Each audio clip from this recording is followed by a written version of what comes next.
Hello, everyone. Welcome to the sixth meeting. We will be going over rig organization and cleanup. All three of us will be taking care of a few slides here and there. So let's just get right into it. So it's going to be a bit briefer. It's a pretty broad topic, so it's kind of just up to how you handle it. Just there are a few things that you probably will want to keep in mind. We'll start off with some bad organization, and on the right is a rig that I still currently use that I made. It's a bit hard to navigate for troubleshooting and for use of an animator. Is typically a red flag. There's also. Are you sharing your screen? Ah, crap! I'm not sharing my screen.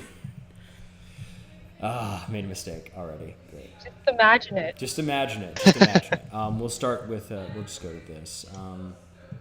Okay. Time for the classic question. Can everybody see my screen? Yes, we can. This. Need to lower the frames per second though. I did. It's currently at about 15. Okay, I'm gonna just go to the next slide. Can you see the next slide right now? Yeah. It's still a bit fuzzy. I mean, I can always stream it. Then I'll try and boost the. I'll try and increase the quality then. Oh crap! All right, I accidentally left the meeting. Crap. And screens. Let's put it to Well, out of the- 720. Go live. Okay. How about now? How's it look now? It's better now. Okay. Wonderful. So typically bad organization falls under the areas where it's hard to navigate for troubleshooting and for use of an animator. And this is more for like the general rig itself. The controls are a bit hard to select. They're hidden or locked behind too many attributes. So it's like a case where you like don't try and put yourself in a situation where you need to constantly switch between setting some certain values on. Like if you have to turn on if you have to set two attributes to on to get a specific group of controls, then you might want to try and simplify it a little bit.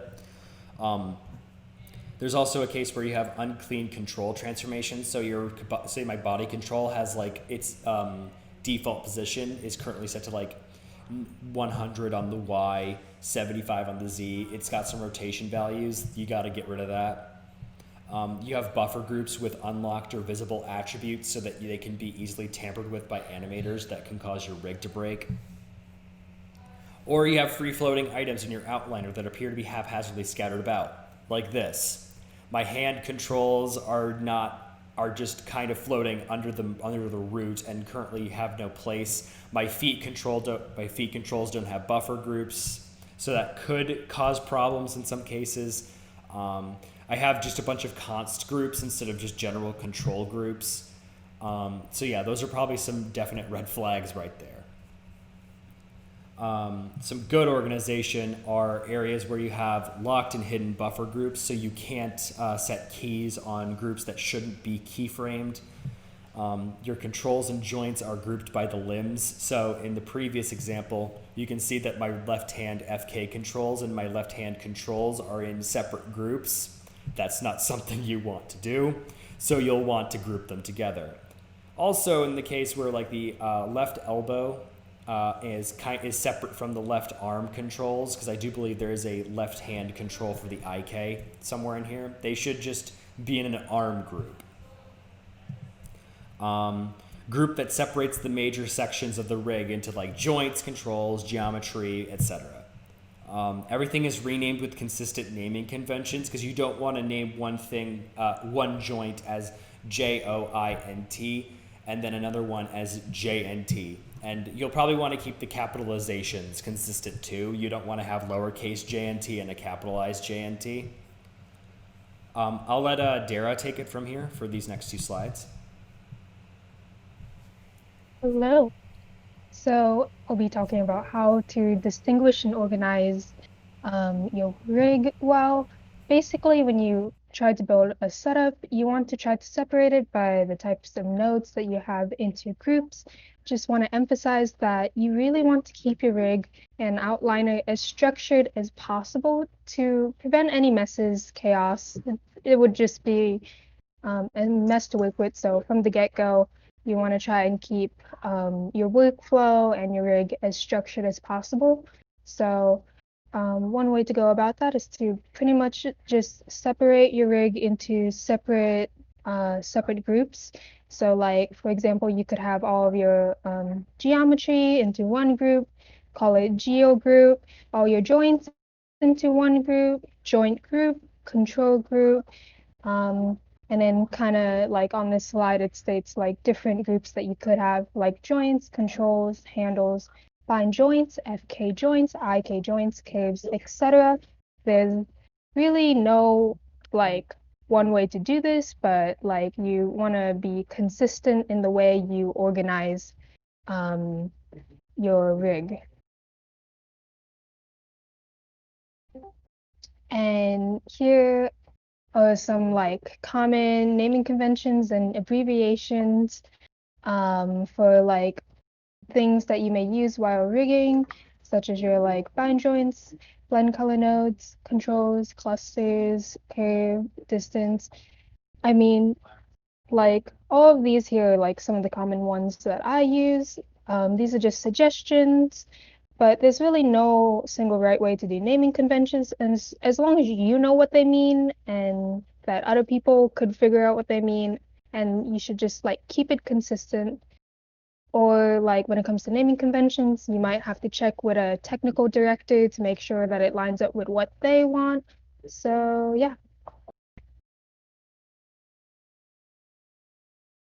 All right, and so the thing about making like a proper naming convention system is that it can take a pretty long time, and depending on like how complicated the rig is and how many like effectors and whatever you have, it can take a really long time to start to like just name things, to like just solely naming things. So there is a way to speed up the process of just naming things in general.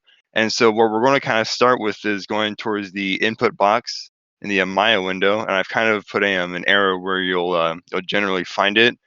It's going to probably appear as something else right now, but if you go to the next slide, you can see where you can change the option to change to like selecting by name or replacing. There's a little red circle there where if you click that, you can change the thing. But anyways, so let's say that we have a random joint chain, like I've put in the example here. We can, using the input box, we can replace all the object, or we can like replace the names of all the other joints, so it's no longer just like joint 01. We can make it like bind joint, and then it'll automatically name everything for us. And so from there, say that say we only had like J and T. If you go to your modify window, um, from there you can do like hierarchy names, and you can change the prefix hierarchy. And so then I could just put in there bind, and then that'll put bind as a prefix to every single one of the joints on there. And so let's say that if we needed to select everything from there, because say we were working on something with like multiple legs and we need to make it like right leg 3, what you could do is if you wanted to select everything in a certain group, you can go, so in the very bottom left little window I have there, Brandon, move your mouse at the where it says r_arm, like to the bottom left.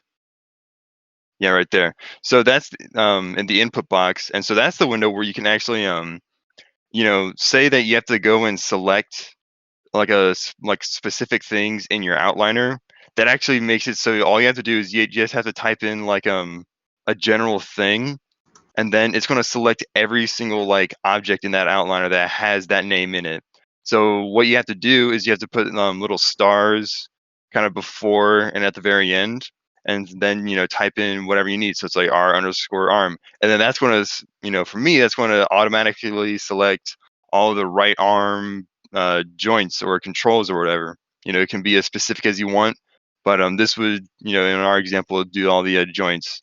So once you do that, you'll have every single one of the joints selected, and from there you can go to the modify window again, and then you can do search and replace names. The top bar is kind of the like what do you want to replace, and then the bottom bar is what do you want to replace it with. And from there pretty easy to just rename entire hierarchies and make it a lot faster than, like, it needs to be.